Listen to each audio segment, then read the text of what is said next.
What if the Jurassic Park movies were actually a metaphor for life? Can we get just one Jurassic Park where everybody dies? Hear me out.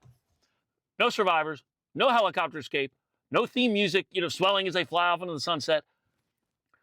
What if the Jurassic Park movies were actually a metaphor for life? Hear me out. Can we just get one Jurassic Park where everybody dies? Hear me out. No survivors, no helicopter escape, no theme music as they fly off into the sunset. Just carnage, credits. Oh, but don't kill the film crew because heaven forbid we don't get Jurassic Park number 40-9. Hey, I'm Kurt. If you want no bullshit talk about why successful men feel off but can't explain it, hit that like and subscribe button. Or another way to put it, think of me as a life proctologist. I handle those uncomfortable things that men hit after 40.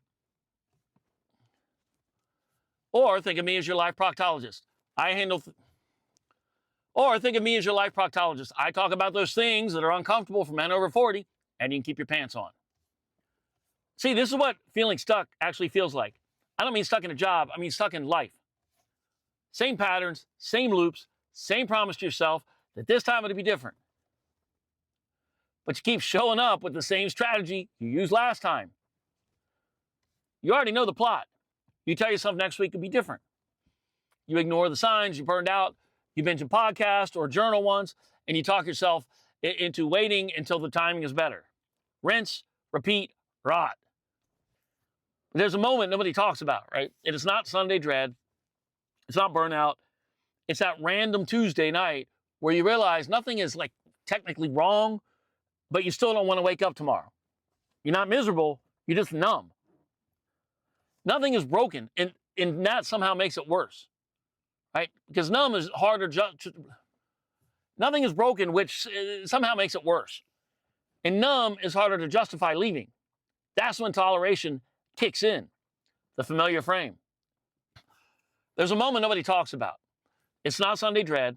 It's not burnout. It's that random Tuesday night where you realize nothing is technically wrong, and you still don't want to wake up tomorrow.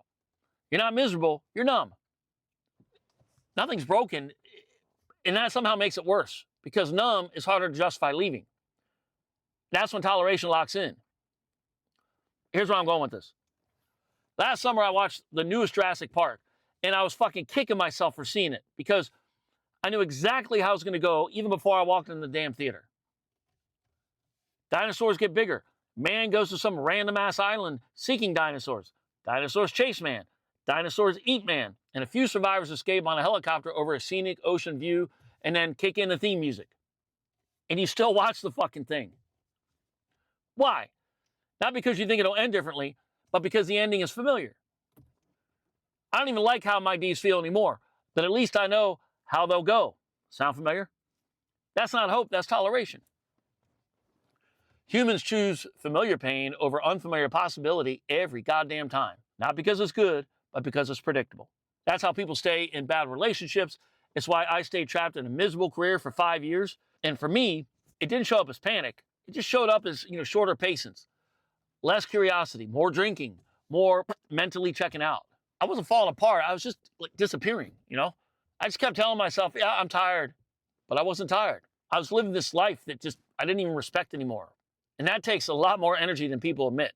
Nothing dramatic happened, right? There's no collapse, no wake-up call. I just had the endurance of a marathon runner when it came to tolerating what was harming me under the guise of comfort. I thought I was being strong, right? But really, I was just good at putting up with shit, right? Psych, joke was on me. Your brain doesn't care if you're tolerating a mountain of bullshit. It cares if it's predictable because the brain loves predictability. Uncertainty feels like a threat even when certainty feels like slow death. So you stay. Every time you stay, your brain logs a quiet vote. This is acceptable. Not good, not right, just acceptable. That's how toleration spreads. And it doesn't happen through explosions, but small permissions, small failures over time. The meeting you shouldn't be in, the relationship you outgrew, the body you stopped respecting. I didn't choose this life. I just never chose to leave it. Ever say that to yourself? And then one day, it hits you.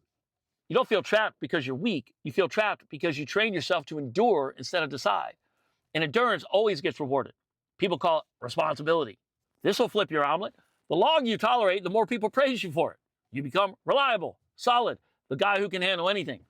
Or maybe you said, Everybody thinks I'm crushing it, and I feel like a fraud for wanting out. I've said that. And every compliment makes it harder to leave. Because now staying isn't just about fear, it's about identity. I mean, who are you if you stop being the dependable one? Here's the part nobody says out loud.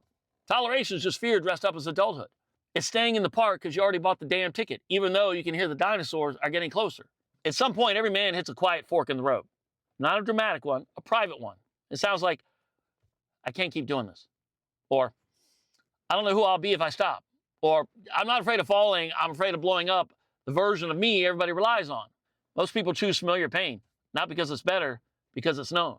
That Jurassic Park loop only ends when somebody stops expecting a different ending from the same choices. No helicopters coming, and that's not bad news. That's the moment the story actually changes. Cheers.